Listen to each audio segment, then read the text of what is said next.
Hey, salut à toutes et à tous, c'est Sacha de la chaîne Sacha Filmmaker, j'espère que tu vas bien. En tout cas, moi pour ma part, ça va nickel, c'est parti, jingle.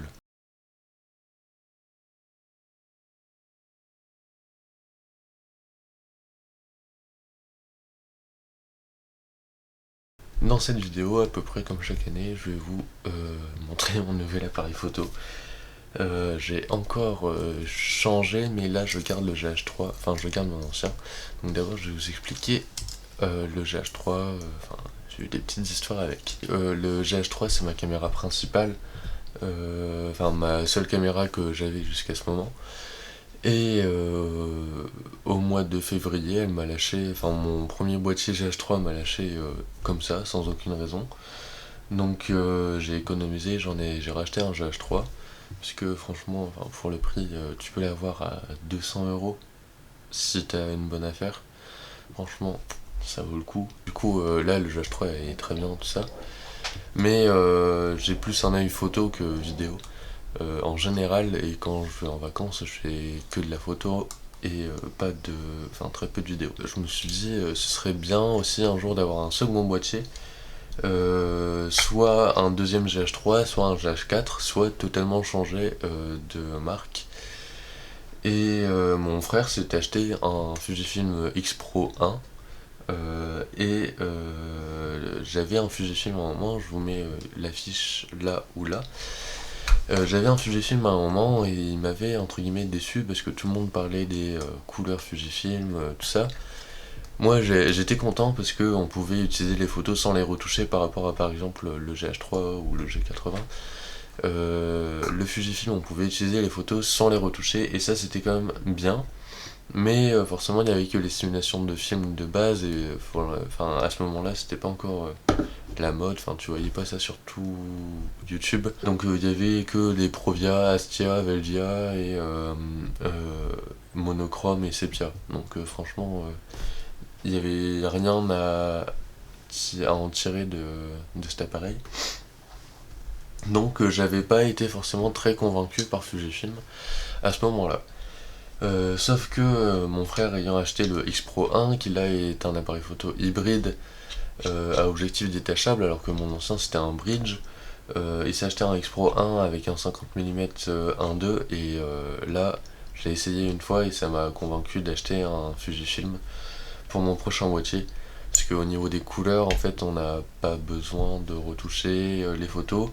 Lui, il shoot que en JPEG, plus besoin de shooter en RAW parce que avec les simulations de film, au final, on s'en tire très facilement. J'ai fait mes recherches, je savais que le X Pro 1 était quand même entre les 300 et 500 € et que le mode vidéo passait, mais voilà, on pouvait avoir mieux pour ce prix-là.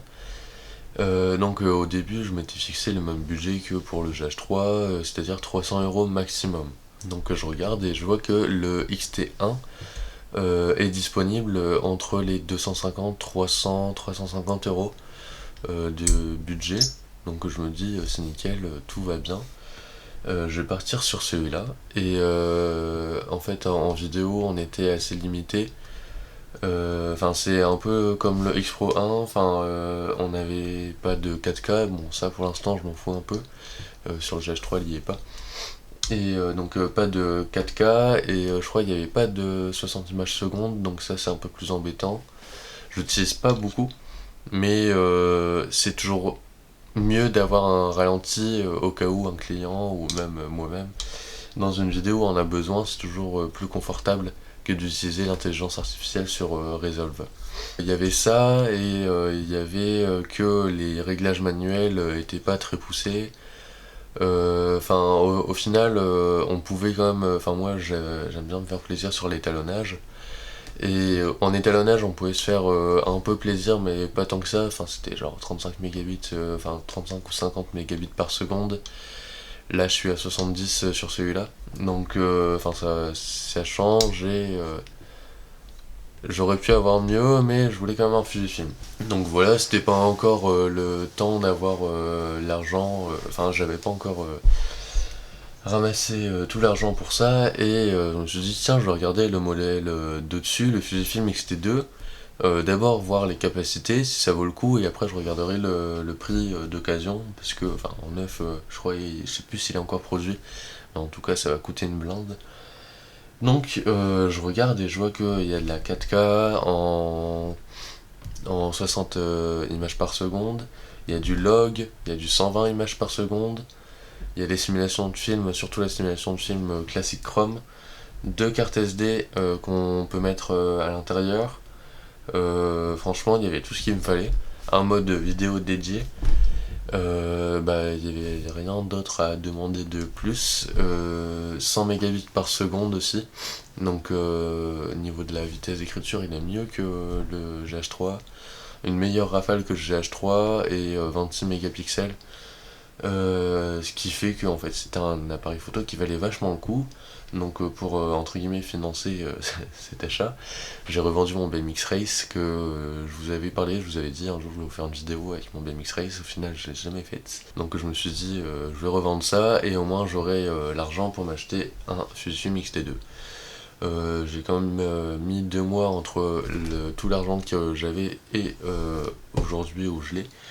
Parce que entre enfin du coup j'étais sur le bon coin, les gens qui répondent pas aux messages, les gens qui répondent aux messages, puis quand on fait la proposition ne répondent plus, tout ce genre de trucs c'était compliqué et au final j'ai réussi à l'avoir sur Dijon. J'étais en vacances, c'était sur la route du retour donc on est passé le chercher à Dijon et au moins c'était plus sympa, on a rencontré la personne et la personne était vachement sympa.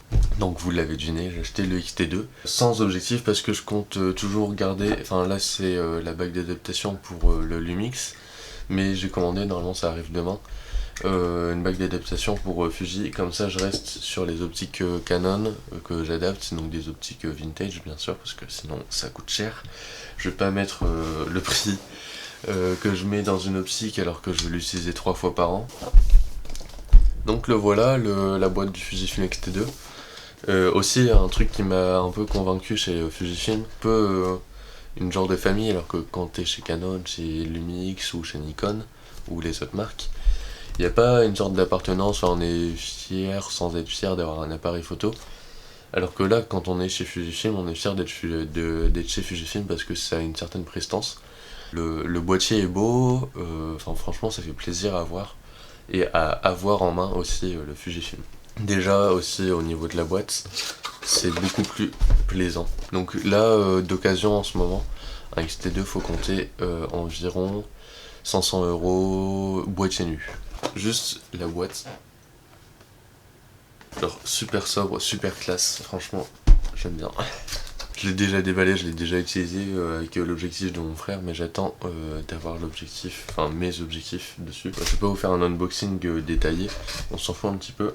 Juste vous montrer le boîtier. Donc voilà le boîtier Fujifilm X-T2, je l'ai eu en état comme neuf. Aussi l'autofocus sur cet appareil photo est super performant, sauf que je ne vais pas acheter, ou peut-être un seul, objectif Fujifilm, donc ça m'importait peu vu que je shoote beaucoup plus en manuel.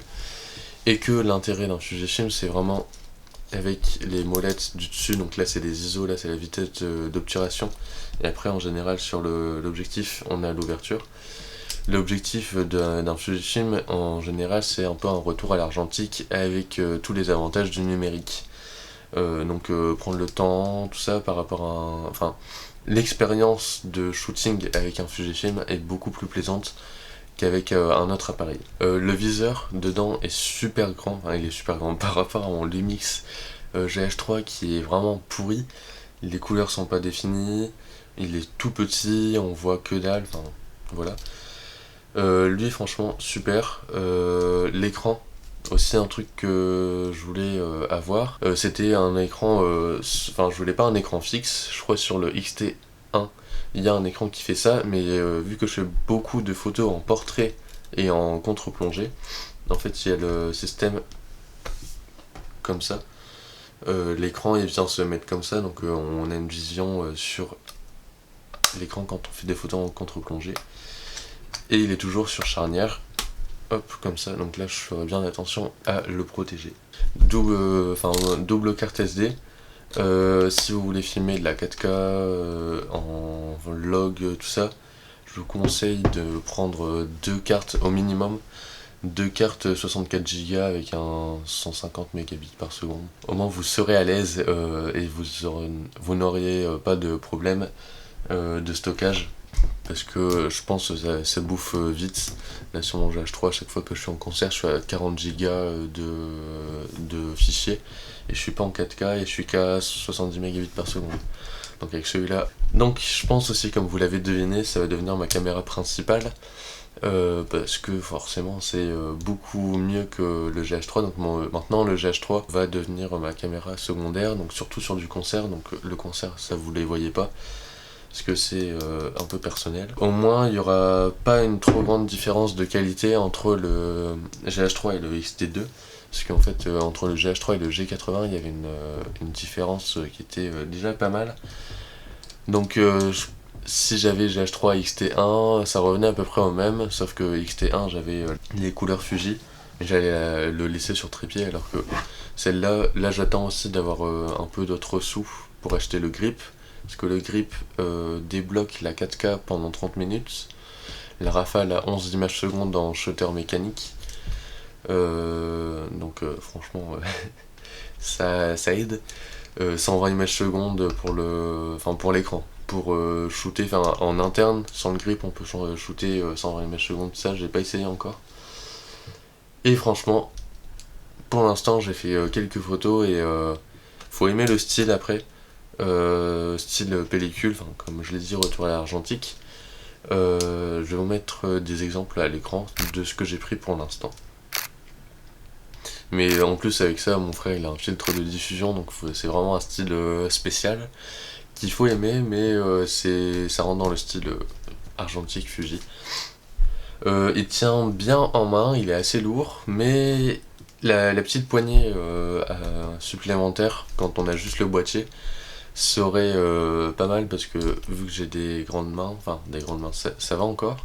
Au bout d'un certain moment, je pense que ça va être un peu embêtant, mais vu que je compte shooter avec le grip tout le temps, ça ne change pas trop. Un truc qui va changer par contre, c'est la durée de vie de la batterie. Sur le GH3, là je suis parti en vacances 2 semaines, dont la deuxième semaine, j'ai pas trop shooté, j'ai fait genre 1 heure de shoot.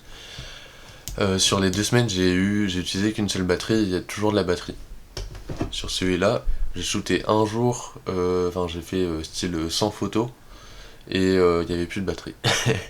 Donc ça va me changer, mais heureusement que dans le grip, il y a dans le grip par rapport à un GH3, on peut mettre une batterie dans le boîtier et 2 batteries dans le grip, alors que par exemple le GH3, on peut mettre qu'une batterie dans le grip. Donc ça va aider et on va pouvoir prolonger la durée de vie de la batterie. Aussi un truc qui m'intéressait vachement, c'était de ne plus éditer mes photos sur Lightroom et de pouvoir directement les transférer sur mon téléphone ou transférer sur mon PC sans retouche. Et avec les couleurs Fujifilm, les simulations de film et les recipes, franchement on est à l'aise. Donc personnellement j'ai l'application Fuji X Weekly. C'est une application qui répertorie les gens, ils postent dessus leurs recipes. Et tu peux les utiliser du style, tu vas avoir une simulation de film Kodak Portra 400, tu vas pouvoir la mettre sur ton appareil photo et avoir le résultat Kodak Portra 400. Et ça franchement c'est bien, je l'utilise tout le temps du coup, par rapport, je pensais juste utiliser Classic Chrome ou un truc comme ça, et au final j'utilise que mes recipes. Et ça sauve la vie, on n'a pas besoin de shooter en RAW. Au début je m'étais mis en RAW plus JPEG, RAW sur une carte et JPEG sur l'autre. Au final je me retrouve à pas utiliser le RAW du tout. Le JPEG est nickel en fait. Et on peut mettre du grain, c'est franchement super. Une petite annonce, je vais sûrement arrêter de faire des vidéos en facecam. Donc comme celle-ci, j'en ferai peut-être 1 ou 2 par an. Parce que c'est pas ce qui me plaît le plus maintenant. Ce qui me plaît c'est surtout faire des vidéos genre propres. Et il y a une vidéo qui arrive le mois prochain, donc soit fin août soit début septembre, donc dans les 4 semaines qui chevauchent fin août et début septembre, une grosse vidéo, une vidéo avec beaucoup de taf qui va sûrement faire plaisir aux yeux. J'en dis pas plus parce que sinon je vais tout spoiler. Et forcément, ça va aider. Donc j'espère que cette vidéo vous aura plu. On se retrouve dans la prochaine vidéo. C'était Sacha de la chaîne Sacha Filmmaker. Au revoir.